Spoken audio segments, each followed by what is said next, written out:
estamos começando mais um programa Oficinas de Gestão, Oportunidade de Desenvolvimento, executado pelo Departamento de Ciências da Administração do Centro Socioeconômico da Universidade Federal de Santa Catarina. Uma oportunidade para estudantes dos cursos de Administração e Administração Pública ampliarem conhecimentos, utilizando-os como atividades complementares à sua formação. Este programa faz parte da série temática sobre gestão social e o assunto sobre o qual nós vamos conversar hoje é políticas públicas e gestão social. Qual a natureza e quais as fronteiras dessa relação? Para isso, já estou aqui ao lado da professora Rosana de Freitas Boulhosa. Ela é pós-doutora em Sociologia Pragmática pelo Centro de Estudos dos Movimentos Sociais do Instituto Marcel Mauss, da Escola de Altos Estudos em Ciências Sociais em Paris, na França, doutora em Políticas Públicas do Território pela Universidade IUAV de Veneza, na Itália, tendo vencido em 2006 o prestigioso prêmio Giovanni Ferraro de melhor tese italiana na sua área de estudo. A professora Rosana é mestre em Planejamento Territorial no marco da cooperação internacional, também pela IUAV, e graduada em Arquitetura e Urbanismo pela Universidade Federal da Bahia.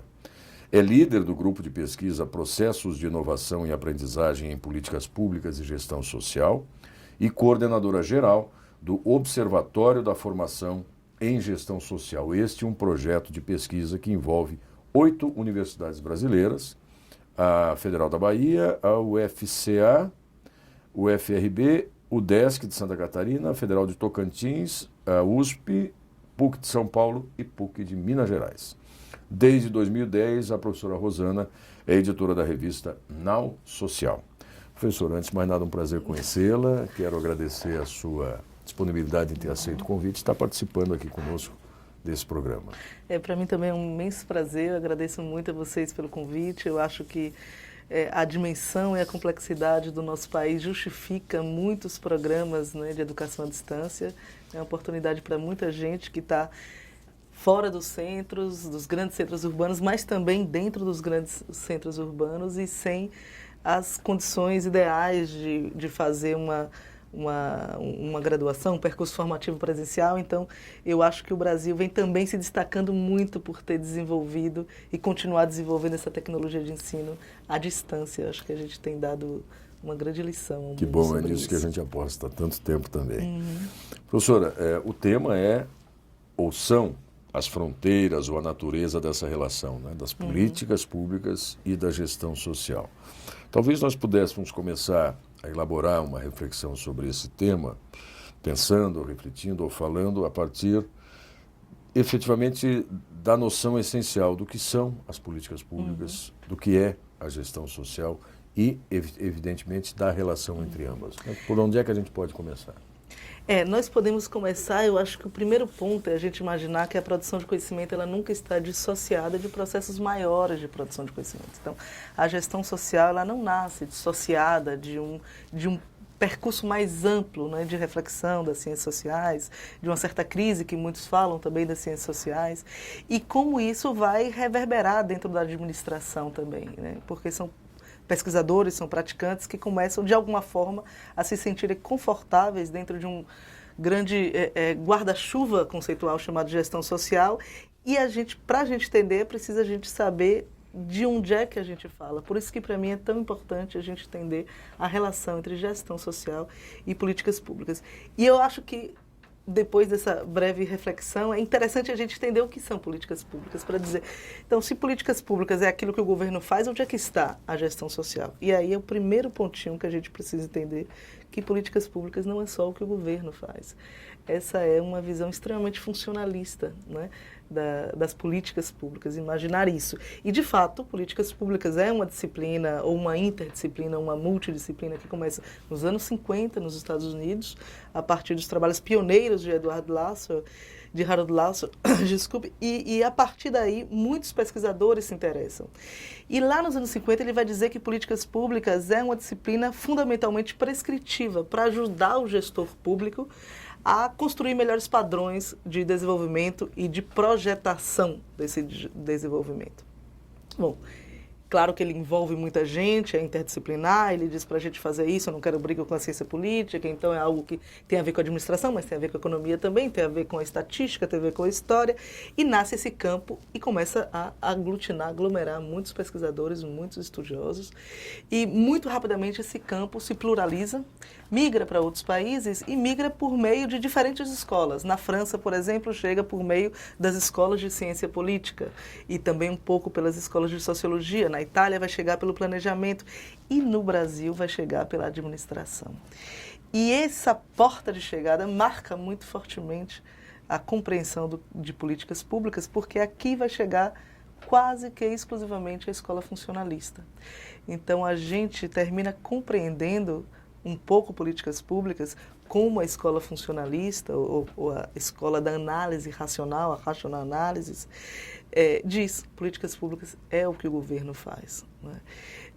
E claro que aí deixa muito pouco espaço para a gente discutir o que é gestão social, porque nessa compreensão a gestão social é uma gestão que é mais democrática, que é mais dialógica e que, portanto, estaria fora dessa dimensão do Estado, fora da dimensão governativa, como se não fosse possível fazer uma gestão social ali dentro, que a gestão social dentro do que a gente vem chamando de políticas públicas seria algo um pouco estéril, né? ou muito forçado, ou algo um pouco dependente da qualidade do gestor público que quer um processo mais participativo e assim por diante.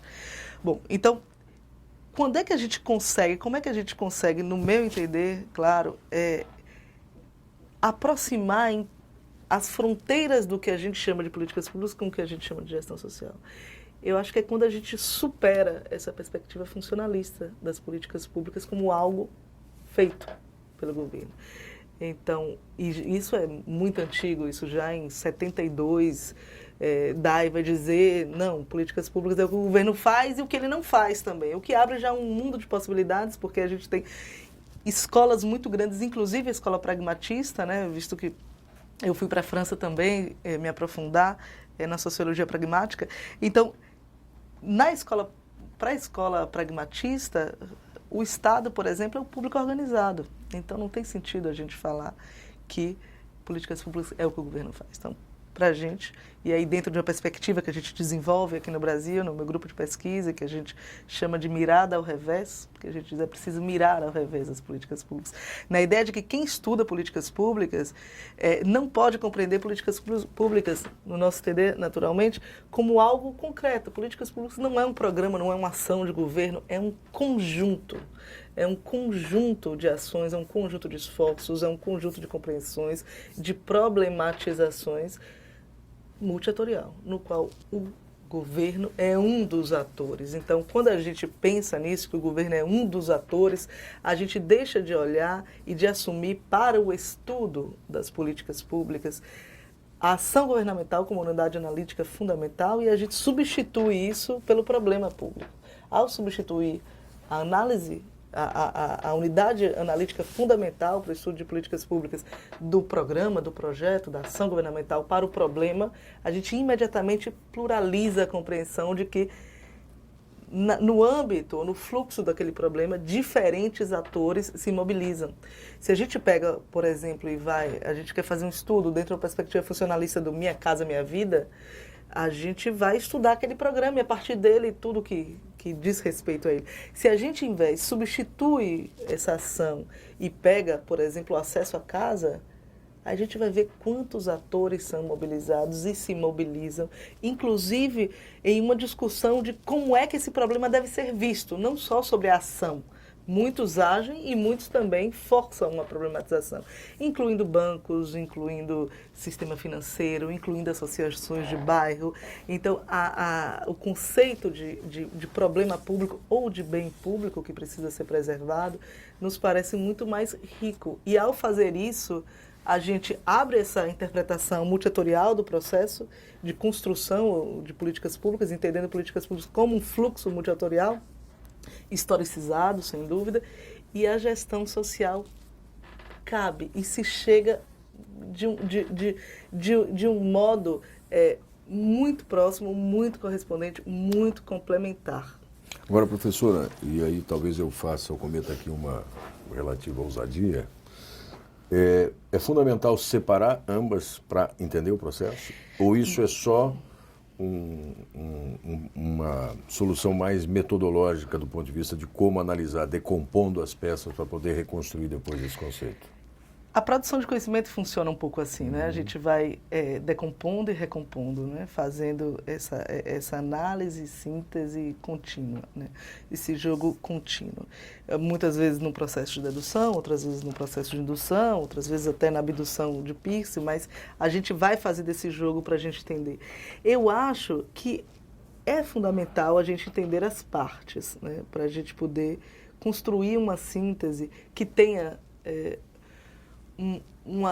um conforto mesmo que provisório, né? Porque o conforto na ciência nunca é definitivo, ele é sempre provisório. Senão tem que incomodar, né? Não teria sentido. Exato. Chega uma hora que ele já não está mais confortável, então você precisa mudar novamente. E aí eu acho fundamental, porque senão a gente vai dizer que a gestão social é uma gestão, ou é um tipo de gestão, ou é uma forma de gestão que se dá em determinados espaços. E eu não me sinto confortável com isso. É muito habermasiano para mim, né? Eu não acho que os esforços de compreensão ou de expansão do significado da gestão social deve estar contido em um esforço de compreensão de quais são os espaços onde essa gestão social, esse qualitativo de social pode dar um significado maior. Eu prefiro pensar em um processo mais historicizado, mais histórico mesmo, da gente entender que se a gente imagina que a ação pública ela de alguma forma, ela se dá de modo concertado, mesmo quando a gente não queira, a gente pode tentar entender como é que se dão as dinâmicas de concertação quando se deseja que seja concertado. E isso, para mim, é a gestão social. Então, para mim, a gestão social, já propondo um conceito provisório também, a gestão social é esse conjunto de ferramentas ou de tecnologia de gestão que permite você coproduzir ou permite o doing together, o fazer junto, quando se deseja politicamente fazer junto. Mas, de alguma forma, a expressão políticas públicas e também essas duas palavrinhas, gestão social, recentemente vêm sendo incorporadas nos discursos, né? Sim.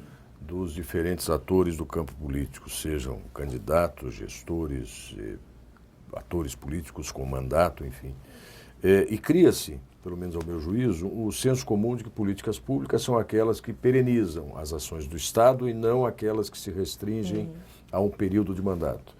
Quer dizer, nessa perspectiva que a professora coloca, de fato, não é isso, né? Políticas públicas não são só programas que se estendem por algum longo prazo e que independem de ações do governo com um dia, mês e hora para terminar, dia, mês e ano para acabar um mandato. Essa era uma discussão, por exemplo, que havia muito quando se falava, até poucos anos atrás, a diferença entre política de governo e política de Estado, né?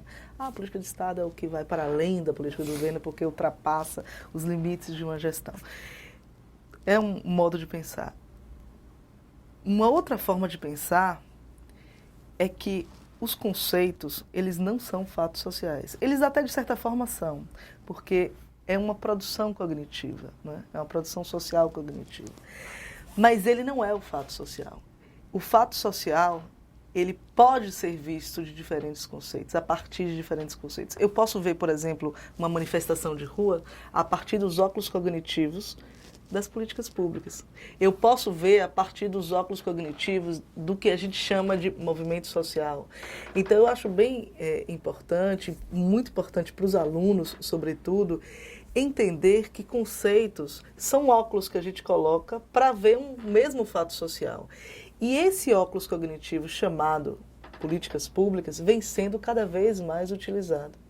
Você vai dizer, bom, de forma apropriada, de forma inapropriada, é quase irrelevante essa discussão, mas ele vem sendo utilizado. Agora, o que é que ele me permite ver? O que é que me permite ver a ação do Estado quando eu coloco os óculos cognitivos da gestão social, quando eu coloco os óculos cognitivos das políticas públicas? Cada um me permite ver algumas coisas e me esconde outras coisas, né?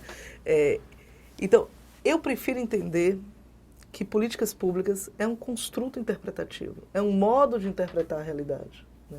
Um modo de interpretar a realidade que, se tiver uma matriz funcionalista, vai interpretar de um modo, se tiver uma matriz pragmática, vai interpretar de um outro modo. Vai me permitir ver relações entre atores, por exemplo, numa matriz pragmatista, esse mesmo óculos, e numa versão ou numa perspectiva funcionalista, vai me permitir ver muito mais a ação dos chamados atores que contam, que são os atores decisionais, que são os políticos de carreira, que são os gestores de alto escalão, né? Então, eu prefiro imaginar assim, e a gestão social também é um óculos, porque além dela se referir a um fato social, ela se refere a um modo de estudar esse fato social, né? Então, por que eu olho uma realidade, um fato social a partir dos óculos cognitivos da gestão social? O que ela me permite ver? Me permite ver, por exemplo, me permite problematizar que aquele conjunto de ferramentas voltados para a gestão das relações de produção naquele contexto ali são mais hierárquicas, ou são menos hierárquicas, ou são mais geológicas, ou são menos geológicas. Me permite ver isso. E me permite também construir novos instrumentos que estejam mais alinhados com o que eu penso.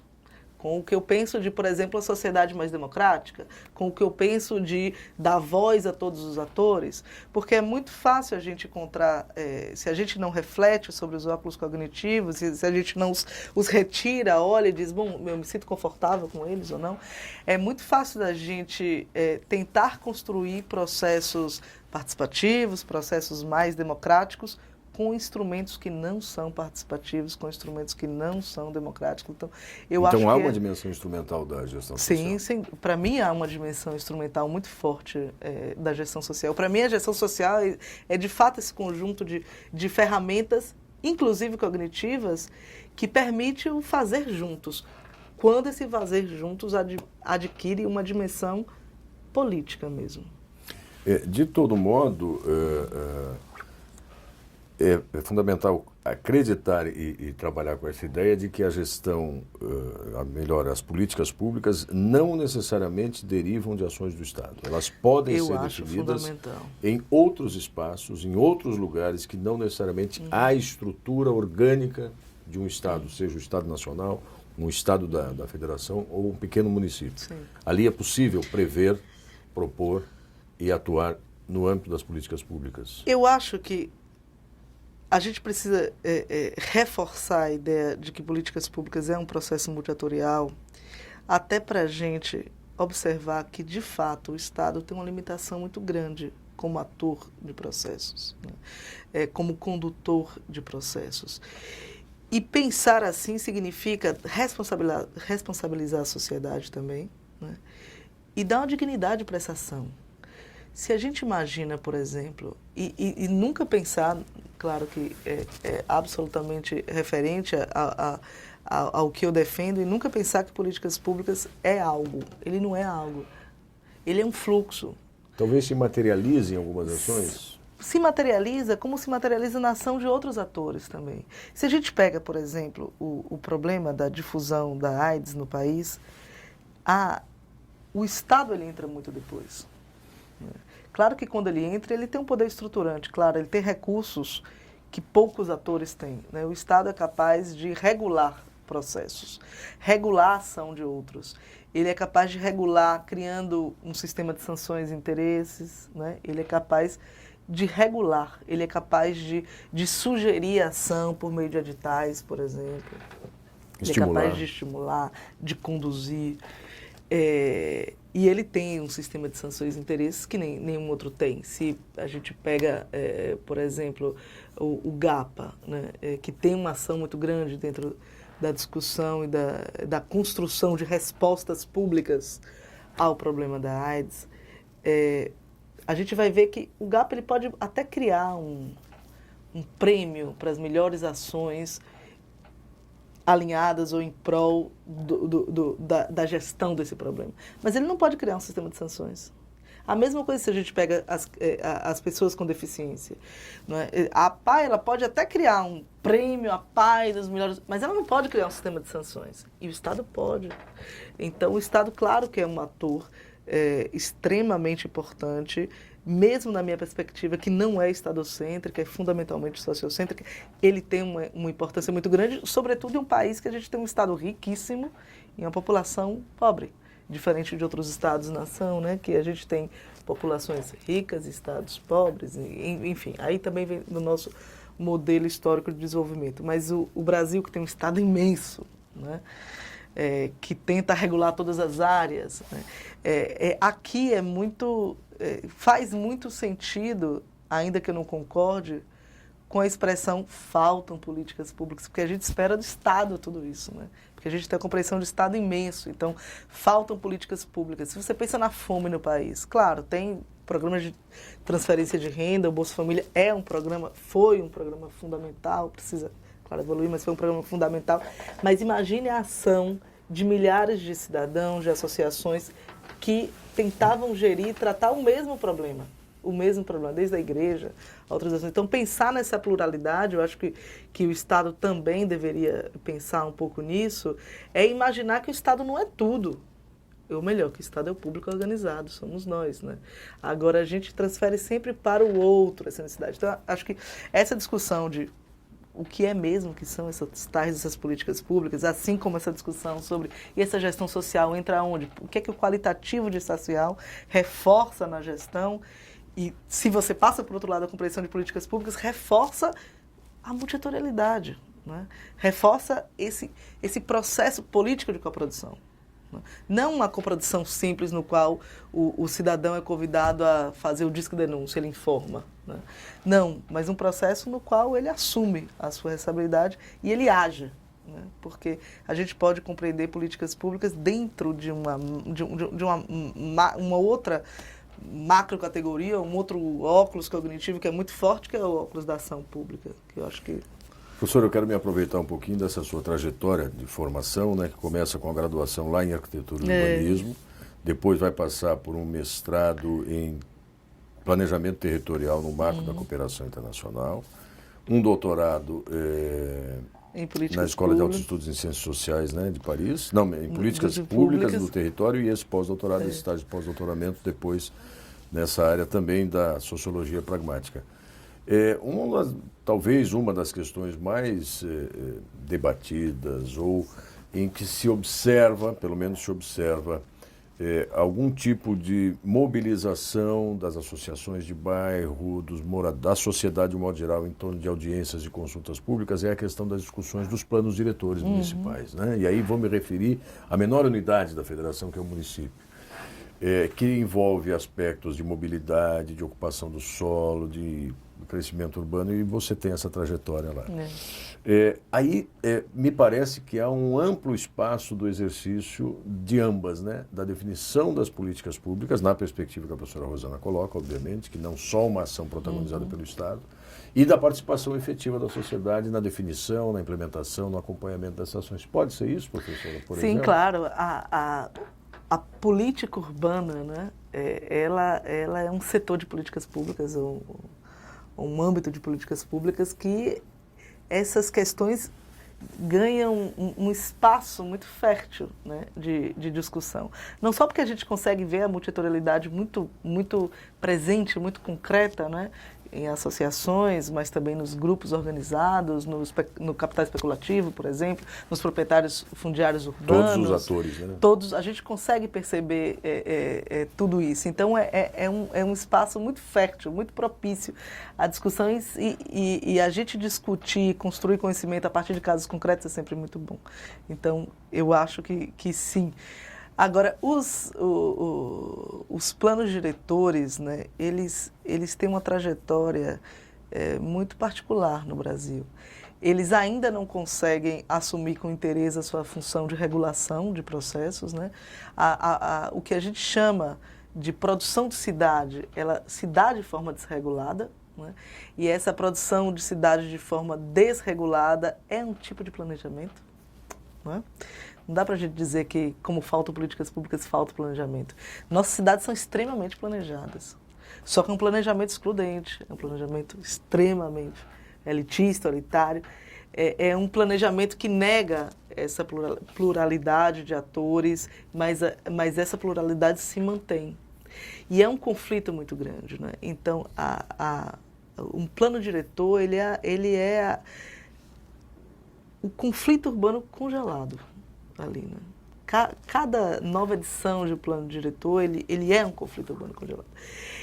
E a gente congela aquelas relações e diz, essas relações estarão assim por 10 anos. O que também não é tão verdade, porque a gente tem as nossas assembleias legislativas, né, que conseguem, com as nossas câmaras de vereadores, os nossos parlamentos locais, que terminam ficando muito, né, refém desse jogo de poderes.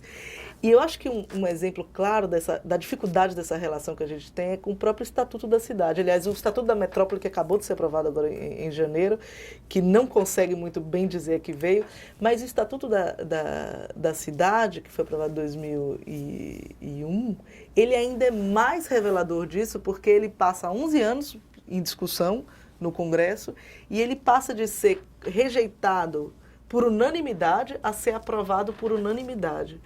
E nessa passagem, ele perde a dimensão ideológica dele de reconstrução. Então, ele termina virando um conjunto de ferramentas que serve para especulação, para promoção da especulação, ou para regulação, uma regulação um pouco mais democrática. Acaba virando um manual do pode ou não pode. Do pode. Não, ele vira um manual, eu acho que ele vira um conjunto de instrumentos que pode ser usado para o bem, ou para o mal. Ele pode ser usado para congelar mais terra urbana, por exemplo, e aumentar a especulação, ou ele pode servir também para ampliar isso, né? Para diminuir isso ou para ampliar isso, porque ele perdeu a ideologia, ele virou técnico.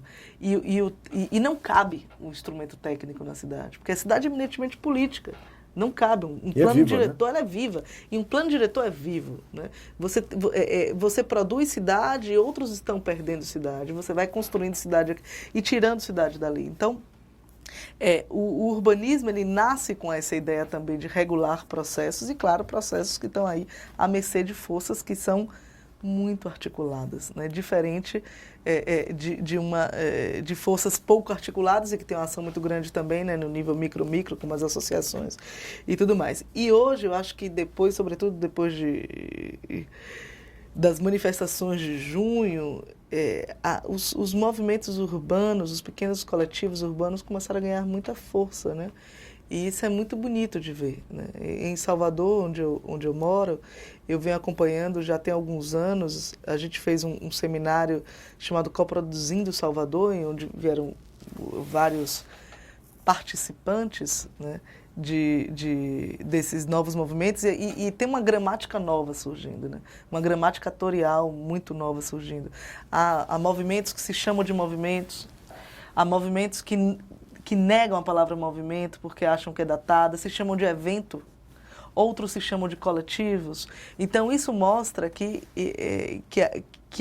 a mobilização social, ela começa a se reconstruir, né? Ela já não cabe mais nem na velha gramática. Então, é preciso a gente reconstruir, acho que a gente está nesse movimento de reconstrução dessas gramáticas, gramáticas de coletividade urbana. E a partir daí, eu acho que a gente vai construir, quem sabe, novos padrões de articulação. Porque se você vai estudar esses movimentos, como eu venho estudando, eles são extremamente articulados, né? Mudou muito. Quem se engajava em um movimento clássico, um movimento social clássico, por exemplo, a vida dele tinha que caber no movimento, né? Então, eu me encaixo por completo, eu me atorizo, eu me transformo em ator na medida em que a causa passa a regular a minha vida. Hoje não é mais assim. Hoje é a causa que entra na minha vida. Mudou completamente a relação. Então, eu faço parte do movimento Canteiros Coletivos, desse coletivo chamado Canteiros Coletivos, mas também na hora que eu não puder colaborar, eu vou e saio. Então, eu vou para a manifestação tal, mas também se eu tiver aniversário eu não vou. Então, é uma outra relação com a felicidade pública, né? Com a felicidade pública. Então, e eu acho que nessas novas gramáticas existe uma nova relação mais mais fluida entre felicidade privada e felicidade pública. Então, eu imagino que estes, por exemplo, que estes coletivos, esses eventos, esses novos movimentos, eles se organizam e se estruturam muito por instrumentos de gestão social que estão nascendo, que estão, né, se articulando, ganhando consistência.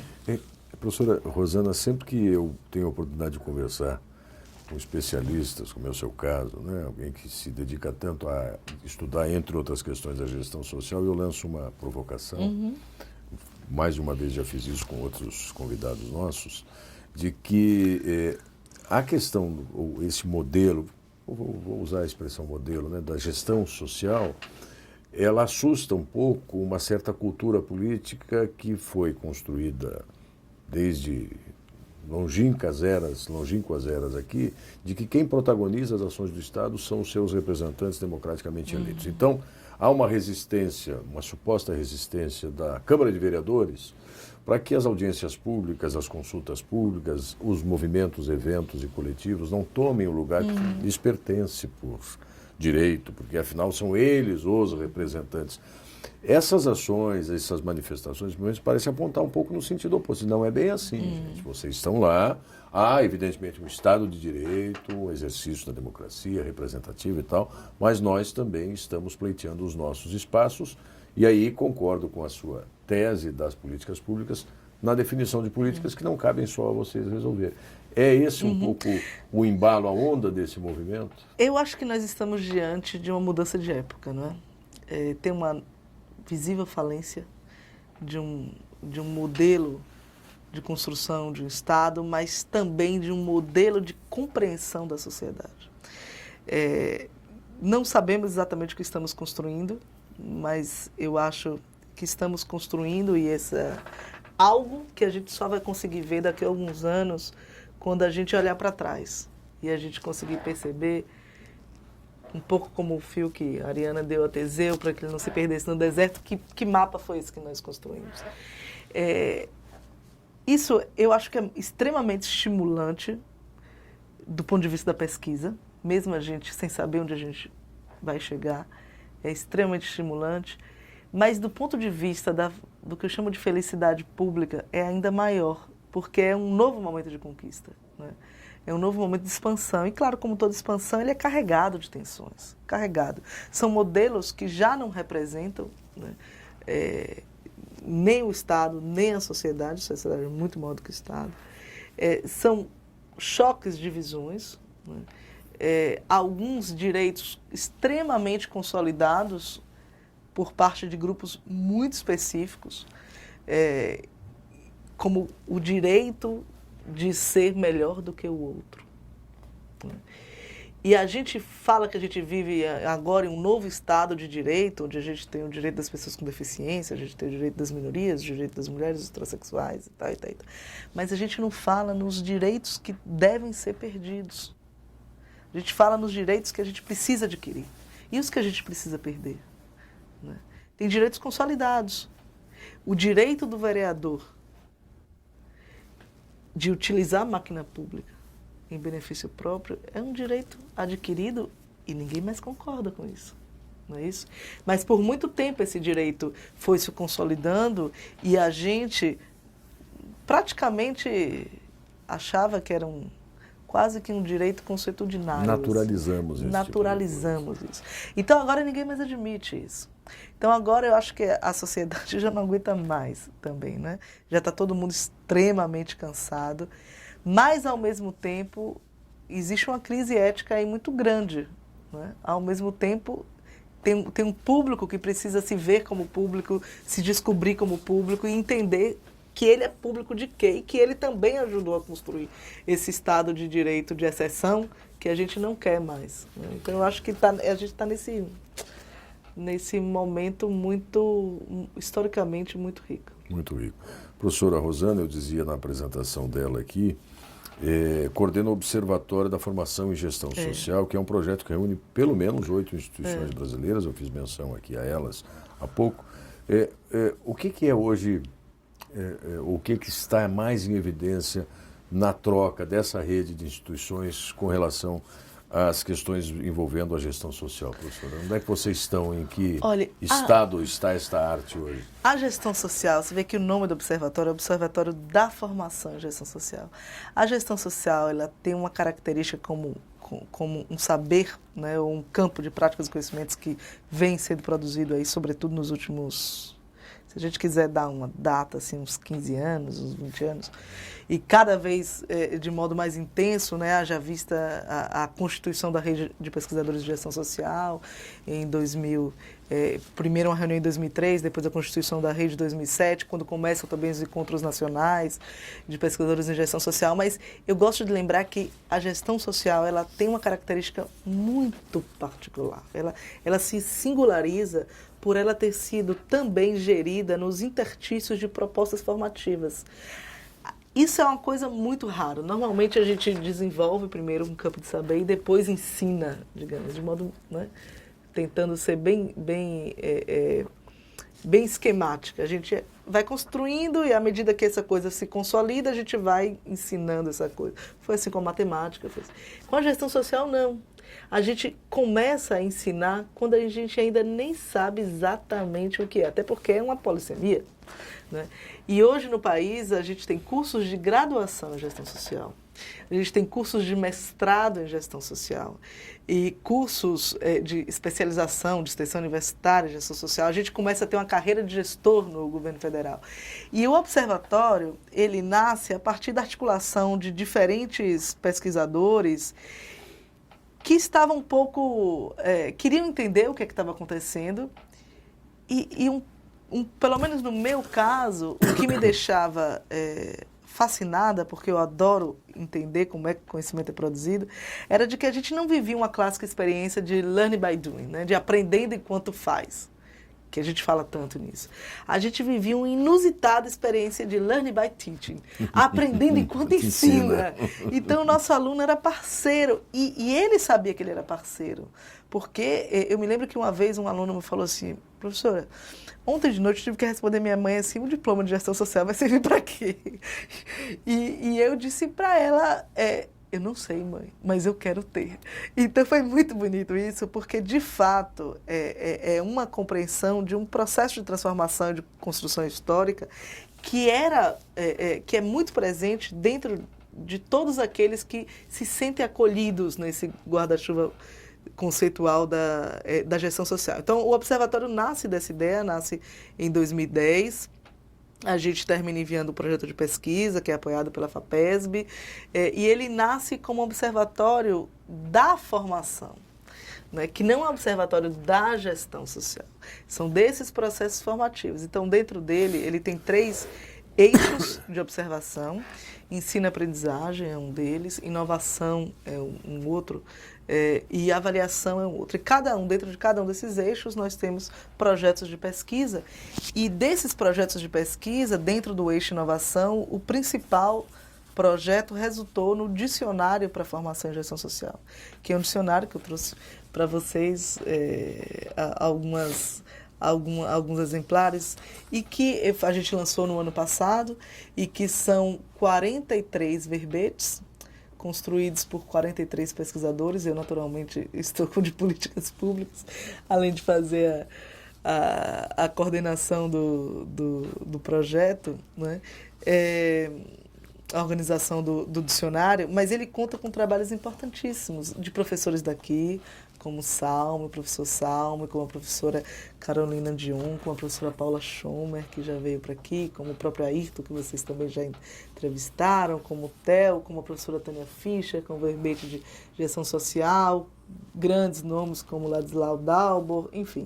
É um projeto que a gente tentou construir um dicionário para o aluno de gestão social.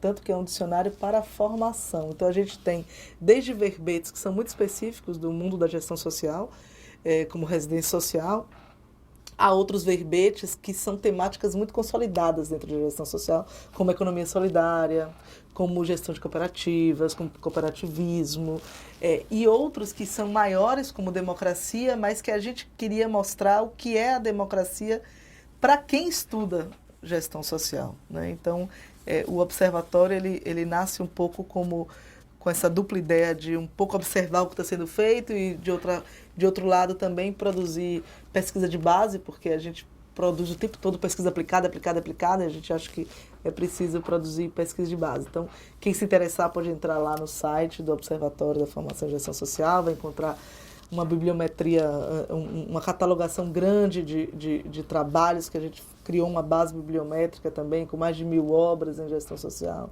Então, é um trabalho não só a 8 mãos, mas há muito mais, porque temos os nossos alunos, os nossos pesquisadores. Então, é um trabalho coletivo imenso e que vai resultar agora em um outro projeto que eu acho um sonho, que é a Escola Livre de Gestão Social, que é uma escola que vai oferecer processos e percursos formativos sem nenhuma pretensão de fornecer diplomas, ou nada desse tipo. É simplesmente para quem quer entender, quem quer estudar e quem quer ampliar ou se iniciar na gestão social, possa encontrar aí um apoio. Maravilha, eu converso com a professora Rosana de Freitas Boulhosa, que é professora da Universidade Federal da Bahia e que tem toda essa trajetória interessantíssima, riquíssima para compartilhar conosco. Nós estamos nos aproximando do encerramento de mais esse programa. E como o nosso público são estudantes de graduação, de pós-graduação na área de administração, alguns deles que atuam já em diferentes níveis de gestão, que já são gestores, e a gente sempre pede aos convidados para falarem diretamente com os alunos nessa parte final, nesse encerramento, e no seu caso eu proporia que a senhora apresentasse para eles, a partir de todas essas perspectivas de políticas públicas, numa visão que, para mim, eu confesso, é absolutamente inovadora, porque eu compartilhava do senso comum do que seriam as políticas públicas, no sentido de dizer, então, para os nossos estudantes de que maneira eles podem se preparar, se formar, para que passem a atuar com diferentes práticas de gestão. Seja como estudantes, que continuamente estudamos todos, né? Seja como gestores, atores efetivos dentro da sociedade. Bom, é um prazer imenso poder dizer isso para estudantes de graduação e de pós-graduação em administração e que tem interesse tão grande pela dimensão pública, né? Eu acho que o principal conselho é justamente reforçar a dimensão pública, entender o que é que esse qualitativo de público ou de pública traz para as políticas, traz para a sua própria formação e a partir daí se vê também um processo multiatorial. Eu acho que isso é extremamente importante, extremamente relevante, se vê em um processo multiatorial de produção de conhecimento, significa assumir uma perspectiva reflexiva em relação à produção de conhecimento, mas assumir de fato, né? Assumir com muita propriedade, não assumir que você sabe mais do que os outros, ou assumir que o seu saber, né, tem uma relação de poder sobre os outros, mas assumir que todos os saberes estão implicados em relações de poder e que a gente pode democratizar sempre essas relações, né? Então, eu acho que um percurso formativo é um percurso no qual a gente se atoriza, né? E se a gente se atoriza pensando na ação pública, na felicidade pública, na dimensão pública que tem na nossa ação individual, eu acho que isso é um ganho imenso. E do ponto de vista da formação, eu entendo que a formação é uma experimentação de diferentes óculos cognitivos. Então, é muito importante que a gente os assuma, pegue, coloque, se sinta confortável ou não se sinta confortável, tire, ajuste, descarte, mas, sobretudo, experimente. Porque um processo formativo é um processo de experimentação, né? E a gente tem que se ver, bom, será que eu me sinto confortável produzindo conhecimento com estes óculos? Será que esses óculos têm a mesma matriz valorativa que eu tenho? Pode ser que sim, pode ser que não. E eu acho que essa reflexão, né, de como é que eu aprendo melhor, como é que eu aprendo mais e como é que eu aprendo de modo mais confortável, eu acho que isso lhe traz naturalmente a dimensão ética, uma dimensão moral para a sua ação como gestor público. Então, é esse o conselho que eu vou dar para vocês. Professora Rosana, foi uma satisfação, um prazer conhecer, prazer poder muito conversar grande esse também. tempo Muito ao obrigada. seu lado aqui. Obrigado a vocês que nos acompanharam e continue atento no ambiente virtual lá do programa Oficinas de Gestão. para saber qual é a programação dos nossos próximos encontros. Até a próxima.